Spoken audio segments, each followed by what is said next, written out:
right here. Can I move? I have questions. Chrystal, Hello. Yes. you were I supposed couldn't hear the music. I was just when waiting the for the music 50 goes seconds. off. I didn't never hear it. Hello, everyone. This is the live taping Okay. of the Chrystal J experience with Chrystal J. I'm gonna go away, and Crystal's gonna introduce what we're doing. Okay, Chrystal, ready, set. Okay.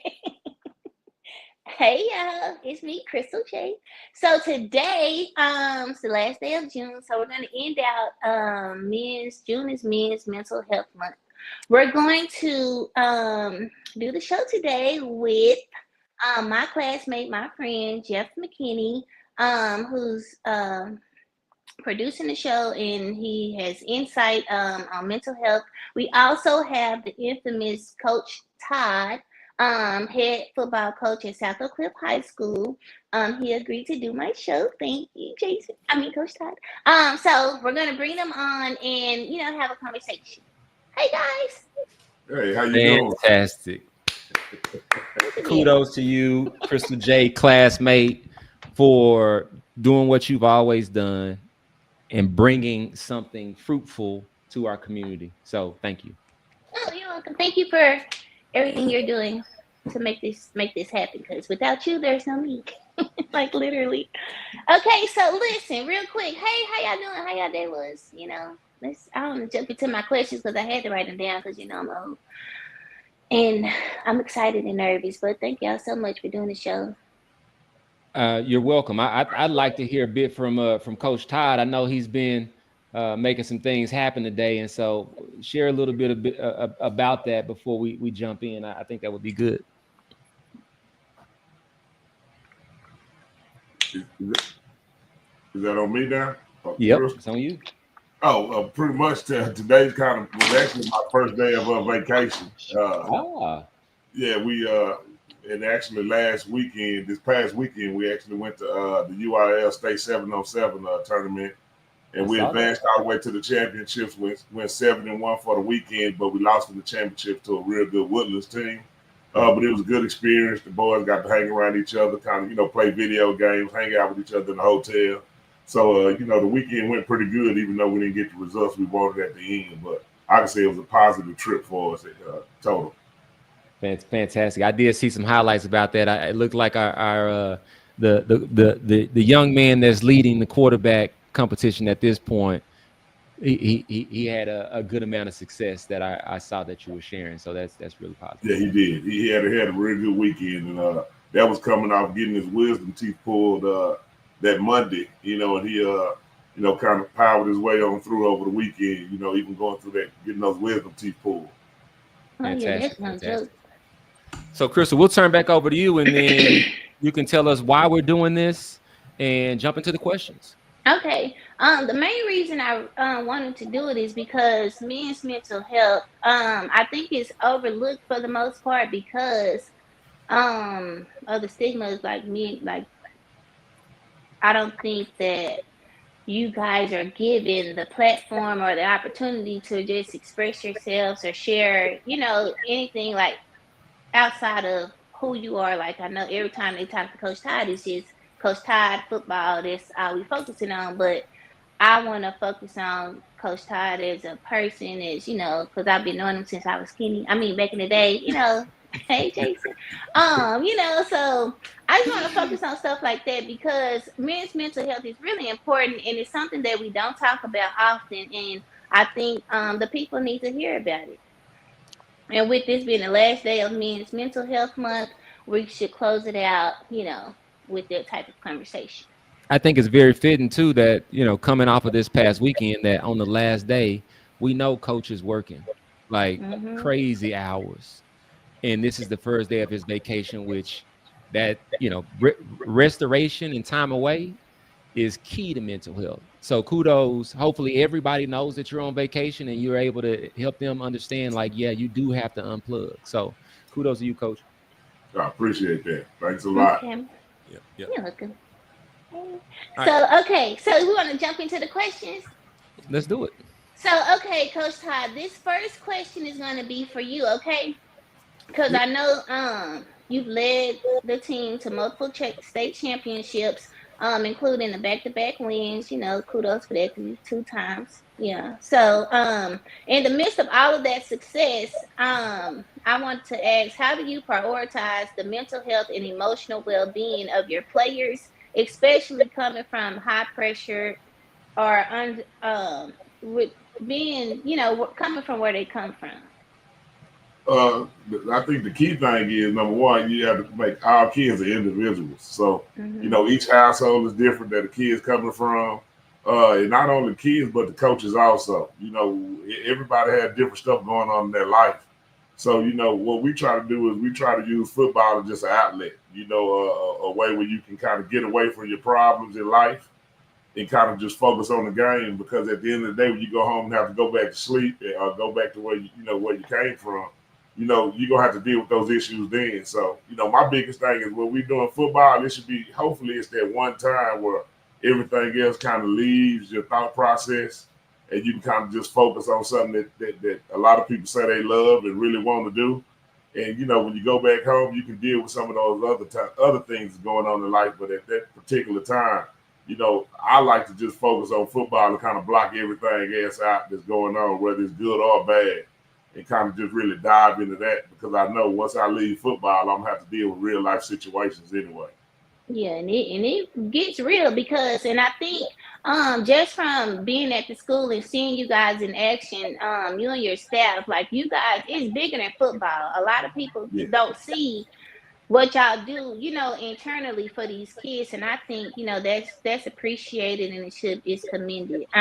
So like I know football teaches resilience and discipline. How do you balance pushing the players to be their best selves, because they are student athletes, in a sense to where they're able to be still kids, but still go out and perform when it's time? The first thing is that you really have to just look at the situation. And you, like I said, everything is individualized. Every kid doesn't have the same goals. Some kids play football because they want to go to the NFL. You have some kids that play, football just because they just want to be a part of something. Some people just want to be around the cool kids, allegedly.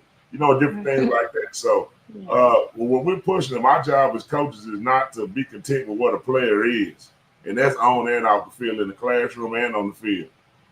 We're supposed to be looking at their potential of what they can be. So our number one job is to push a kid to a point that he never saw himself could be, actually getting to that particular point. If a kid is, when we get him, if he starts and he finishes in the same spot, then we didn't do a good job as coaches. And that, that's not as players, but also just in life. Like I tell the kids all the time, I'm a prime example. A lot of stuff that came to me in my life is because I was good to the game of football, and it's rewarded me with friendships, state championships, meeting a lot of kids, being a lot of life to provide some guidance that they may didn't have, or just to be there as a person somebody can lean on in times of need. So, I'm a big believer that use what kids love to get out of them what you want them to do in life. And don't mess it up, because once you mess it up, the opportunity may not come back again. That's right. Yeah, that another thing too, I'd say, Coach Todd and I were talking about this beforehand, and this thing is going to whoever it reaches at whatever point across the globe. And so one of the things that I would say about Coach Todd is he comes from a legacy of men that are contributing at a high rate to community and young men. And so by way of that, those young men that he's coaching get access to his grandfather and his father and all the people that poured into him. And so we should also make sure to highlight for the young men that are watching that they too have a responsibility to do these same things and take these things that coach is pouring into them and make sure that they give them in whatever way that they're called to give as well. And so I do want to make sure that we highlight that, because there's a lot of folks out there that, if we're being honest, they don't think like Coach Todd. And, if something happens to that young athlete, then they just on to the next one. And we haven't seen that from Coach. We've seen him, just like he said, look at every coach, every player individually, and treat them how they need to be treated for them individually. And so I want to make sure that the young men and whoever is watching this will see that as well. We're moving into, I think, a new era into where it's about being fruitful and not fruitless. It's about when you're between the lines of life, it matters what you do. And when no one's watching, that matters even more. And so these are just building blocks that you're getting while in a program, but there's going to be a time when the training wheels come off. And so make sure you're taking all of this enrichment that's going in from this group of men that's there coaching you, and know that when it comes to the game of life, those things are still going to apply, but the person is going to be in your head and your ear, whichever voice you decide to listen to. Yeah, that's good stuff right there. So listen, excuse me. Thank you for that. So I wanted to ask you, Jeff, because I know you wear many hats. Like you wear a lot of hats. You're a father, a husband, an entrepreneur, a community philanthropist. Like you do a lot yourself. So in doing that, how are you able to personally check in with your mental health? What does that look like on a day-to-day basis for you? I have to be very intentional. I for whatever reason, God chose me to go through my set of experiences, and that set of experiences led me to a place where, some people would say I was broke, or I have some disabilities, or whatever the case is, but they're my reality. And so, for me to be at my best, I've got to focus on like the 5 or 6 key things that develop great mental health, or the best mental health: eating right, working out, drinking water, sleeping, spending time with loved ones. These are the things that keep you balanced. And so the other thing that kind of wraps all of that is kind of my spiritual walk. And so the thing that I learned that brought me to this place, as it relates to my mental health, is that we've been trained to allow for our value to be dictated externally, and for us to place that above our own ideas of ourselves. And that's very, very dangerous, because sometimes you're going to be called to do things that nobody else understands. And what happens when you're called to do something no one else understands and they tell you don't do it? Well, you could be missing out on what God is leading you to do. And so you have to become the person who's honest with yourself, with the right set of discipline, so that you can actually thrive in those times when you feel alone or you feel isolated. Because those are the times that get really, really tough. So for me, I focus on those 5 or 6 things, because I know that's the foundation. And I had to learn that. I wasn't taught that growing up. I had to go through a lot of therapy to get to that point. But once I got it, I get up, I work out, I drink my water, I create. I spend my time in my devotional to figure out, like, really, what am I being called to do? And then from there, I go do it. And I don't wait on anybody to tell me whether or not it's good or bad. I assess it with my own eyes and my own spiritual discernment to see whether or not this is what God is calling me to do. Okay, thank you for that. And that's it's good that you said that, because growing up, we didn't have like the awareness of mental health and making sure you're straight. We was taught to deal with it and move on, not being able to process our emotions. And being from Oak Cliff, and Todd being from South Dallas, because there's a difference. Let the people know it's South Dallas and then it's Oak Cliff. It's too different, Can somebody let the people know? If anybody watching, please, South Dallas ain't Oak Cliff and Oak Cliff ain't South Dallas, respectfully, but like growing up, we weren't taught, especially men. I think men, from my experience, have been taught to suppress their feelings, deal with it how you deal with it, and make stuff happen. To whereas now the awareness, it's important, for you guys to be able to express yourselves. So Todd, I'll ask you the same question, like on a day-to-day, how do you deal with like aside from being Coach Todd, what about Jason? You know what I'm saying? How do you deal with your mental? To be honest with you, that's probably one of the things that I need to improve on. It's kind of like you say, when you raise, my thing is I'm all right. You know what I'm saying? Like, I don't really know how to gauge it because it's not really something that I guess I was really taught how to gauge or to know when something technically was right or wasn't right mentally. You know what I'm saying? So I think it's still a newfound thing with me. What I try to do is always be at peace, with whatever's going on. One thing I always just say about myself is that I'm never a person that goes to sleep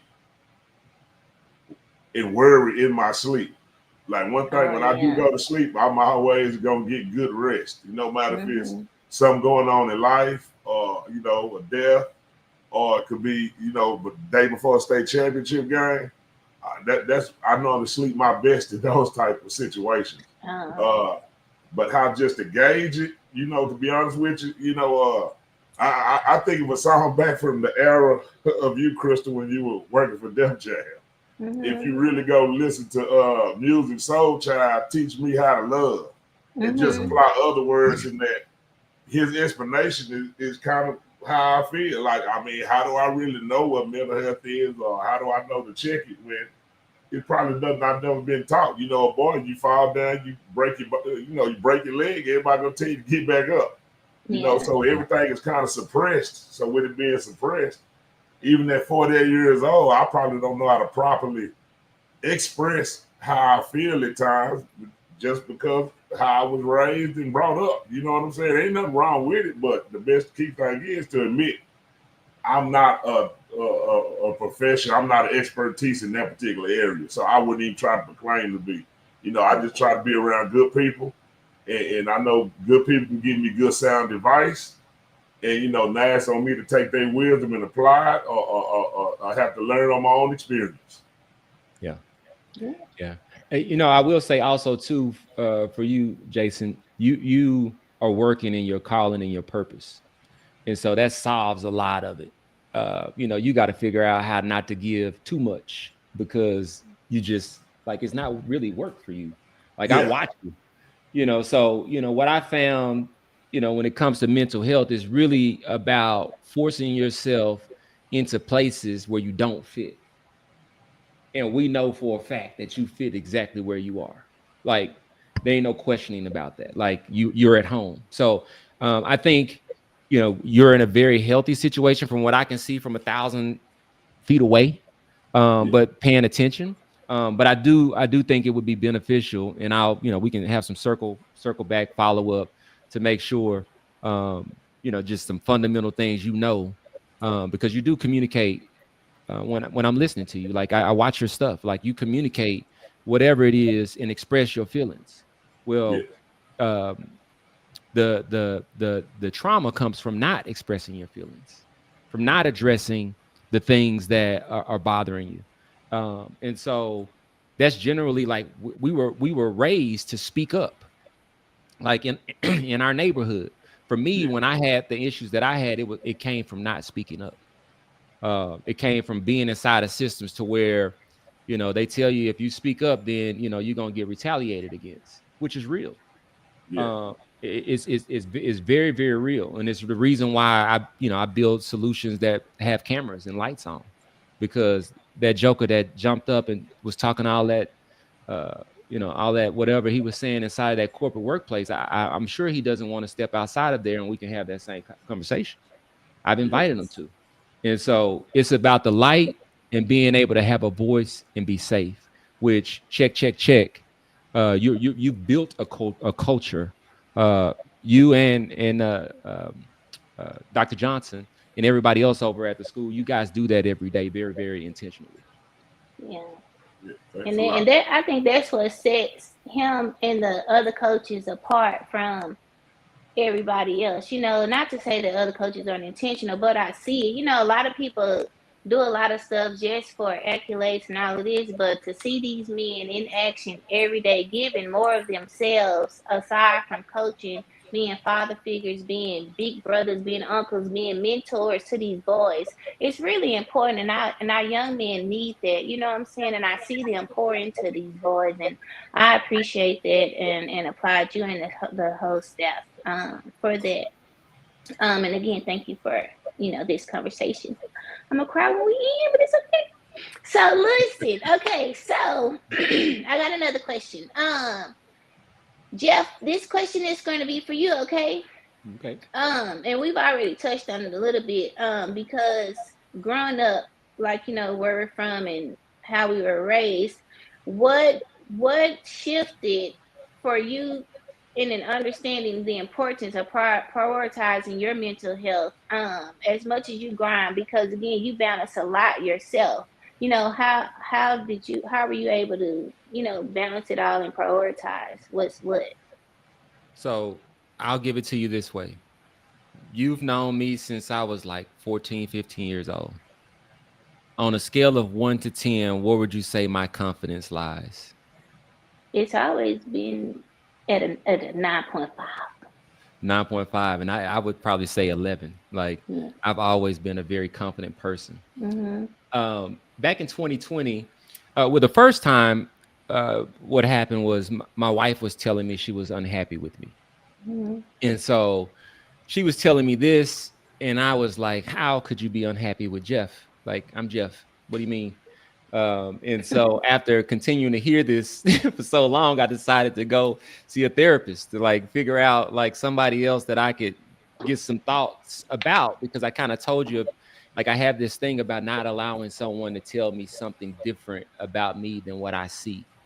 Just because people will manipulate you and tell you all kind of stuff, and it's really them and their thoughts. And so got into figuring that thing out, and actually started to understand like, hey, there's a lot about myself that I don't realize. And so kept going with therapy. And then one day I looked up and I didn't feel good about my future or myself anymore. The future looked very dark. I couldn't see where I was going to be succeeding at. I felt like I was I just felt like an outcast. And so I ended up in intensive outpatient therapy, where you go and you check in every day, and you got to fill out this paper, and they ask you what's your SI, suicidal ideation number for the day. You got to go check with this psychiatrist if it's too high or whatever the case is. And so I did that for, I think it was 6 weeks. And that was probably in 2023. And what I found out, that the reason why I was feeling that way is because I didn't feel heard, and I didn't feel safe in the places where I was trying to fit in, where I didn't fit. And so that made a lot of sense to me, because I love myself.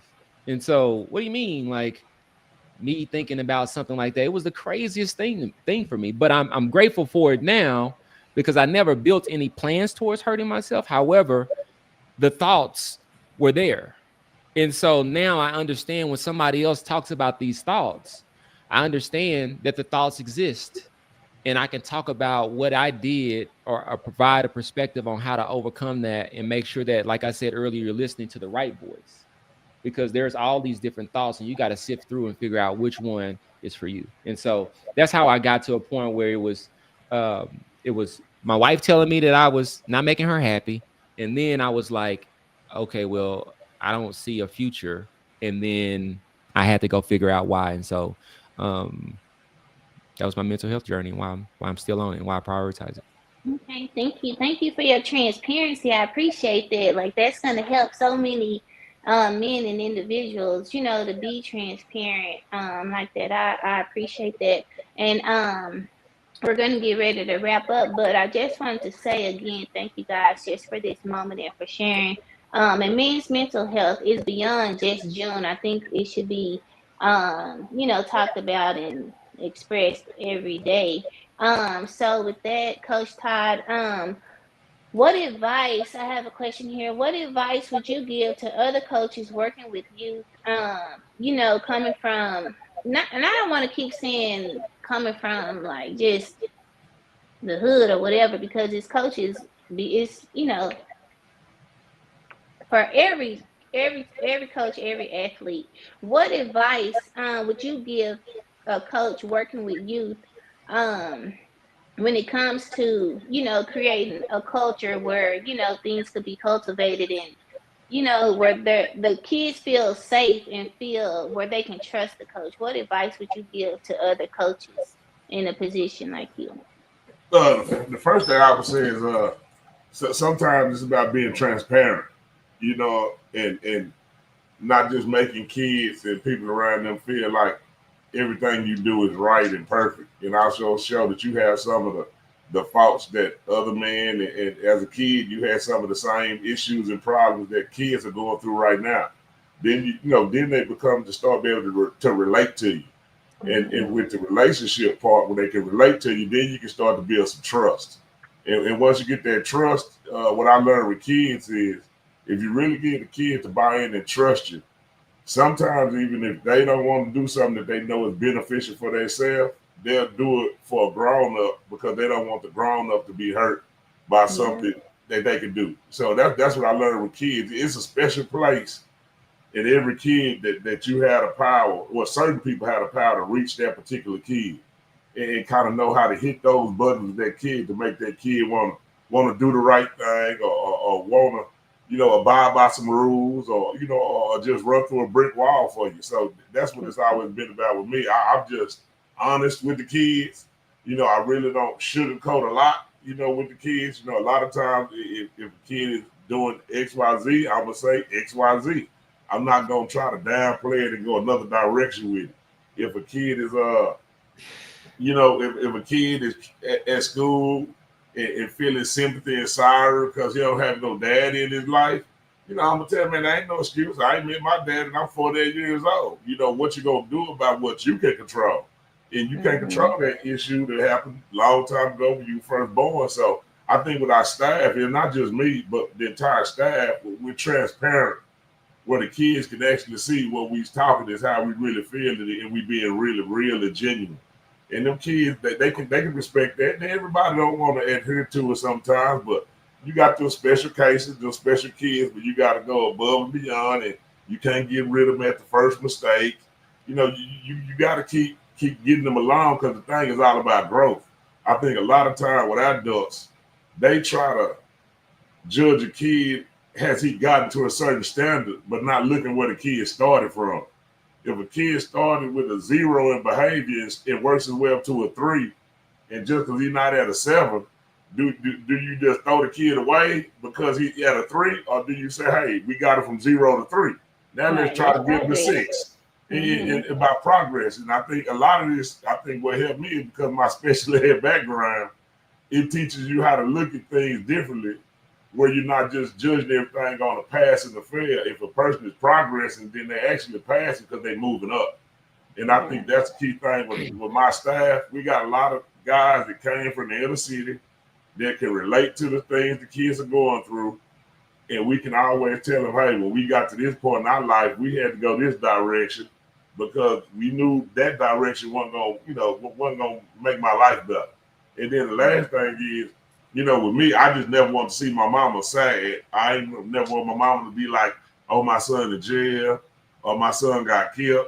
So I didn't never want to put no pain on her as far as some negative stuff that I know that she raised me better than to go through. So, even though you're a grown boy, you're going to make the mistakes. You're going to be a boy sometime. You're going to, go try to be with a girl and sneak away. Kids don't experiment with drugs. But at the end of the day, you still got to have that fear of home, of your parents and your grandparents and stuff like that. And I think that's what's missing today, is that a lot of kids don't fear home anymore like we used to, or like I used to. Like hearing my granddaddy's voice going off on me about something I didn't do right was worse than a whooping.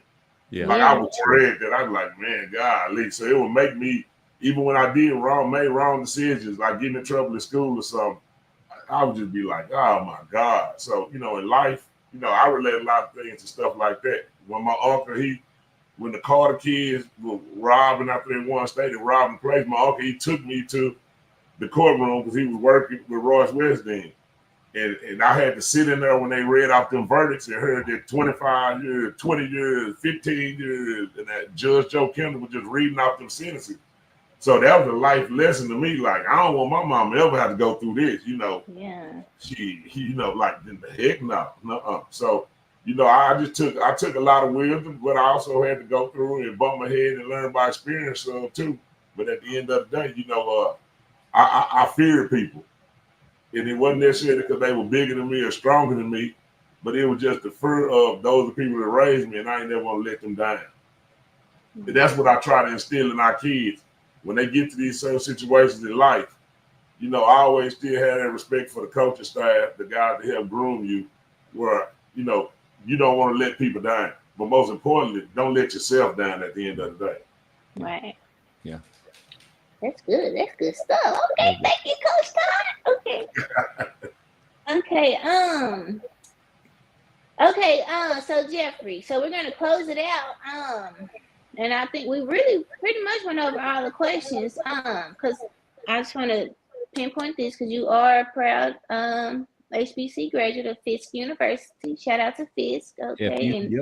And so with you being a graduate from Fisk and, you know, being a husband, a father, an entrepreneur, and all of this, we just want to go forth and just, what advice would you give a man, you know, to deal with his emotional and mental going forward? I would say honesty with yourself. You also, there's resources out there. If you don't feel comfortable with those resources, keep trying. I know that you know, in the environments that most people come from, there's a perception around mental health, and it's changing, but it's still you know, got this kind of quote unquote crazy. Like, some people will say that, oh, Jeff has lost his mind because I create things where I'm running around with fire and lightning and wings and all the rest of these things. However, one of the reasons why I do that is to make space for other people to express themselves. If you don't express yourselves, then you keep things in, and then certain things happen to your body. And those things, you can change them, but it takes more work. Whereas it's just better for you to journal or create or express or step on the football field and, you know, let everything else go and go out and do whatever it is that you're inspired to do out there and create. And so what I would say to anyone out there, man, woman, female, male, whatever people call themselves, or, you know, you define yourself as, is choose joy, choose gratitude. And when you're struggling with those two, then talk to somebody. And so that the normal state of a human being is actually supposed to be joy and exuberance. But we live in a world where there's a bunch of different chaos. And so we've got to get the right resources so that we can minimize the chaos and elevate to a place that allows for us to connect with our purpose and go out and do what we're being called to do. And so that's what I would say. Okay, guys, I appreciate this conversation. Thank you for taking the time out just to chat with me. I really appreciate it. I don't know what else to say this year because I'm just so excited. Kudos to you, Chrystal, because you just happened to say, hey, I'm looking for someone that can help me do X, Y, and Z. And I was like, let me send you something. You saw it and you were like, let's go. It didn't have to be super polished. It didn't have to be super perfect. You knew in your mind right away, I think Coach Todd would be great at this. You put it together. And so whatever is imperfect is perfect because you actually did it. And so don't be talking about what you don't know or whatever the case is. Like, you're doing fantastic right now. Yeah, thank you. I know you thought it's gonna be like crazy. Okay, well, this the stepping stone. Okay, this getting us back out there. So I'm just really grateful. I'm probably gonna cry when we get out, but it's okay because crying is expression. Myself is what my therapist said, but whatever. But I just appreciate y'all taking the time out because again, like I said, a lot of times,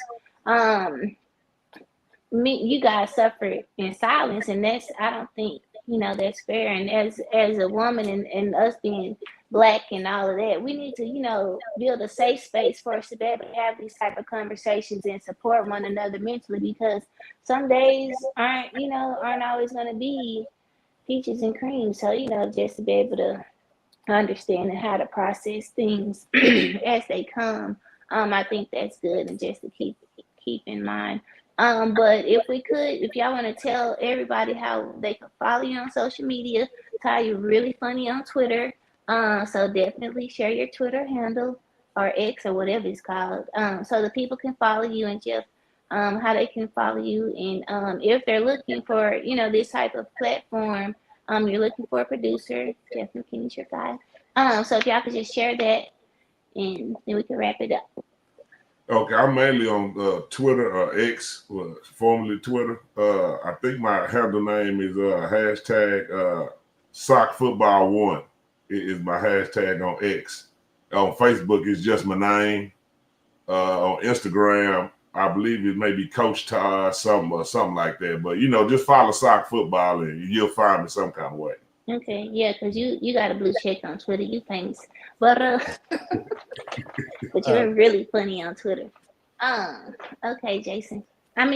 Jeffrey.